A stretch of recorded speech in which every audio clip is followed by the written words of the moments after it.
What's up guys? In this tutorial, I will show you how to install the Spotify app on your Mac. Although there's no official Spotify app available on the Mac App Store, you can easily download it and install it directly from Spotify's website.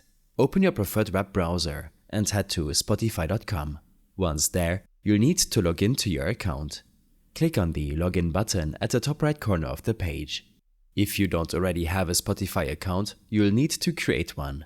After logging in, look for the Install App option at the top right of the page and click on it. This will take you to a page where you can download the Spotify application. Click on the Get Our Free App button and then click on Download again to start the download process. The Spotify installer.zip file will be downloaded to your computer. Your browser will typically display the downloaded file at the bottom of the window or in the Downloads bar. If not, you can find it in your Downloads folder.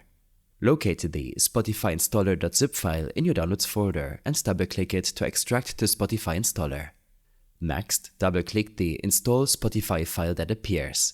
You might see a security prompt saying, "Install Spotify is an app downloaded from the internet.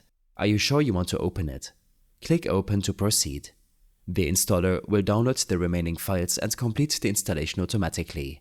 This might take a few seconds. After the installation is complete, the Spotify app will launch automatically. If it doesn't, you can find it in your Applications folder and open it from there. The first time you launch the application, you may be required to log back into your Spotify account. After logging in, you can customize your Spotify settings to optimize your listening experience. Click on your profile picture in the top right corner to access the Spotify settings. From here, you can change your user interface language, allow or disallow explicit content, and change the audio quality preset.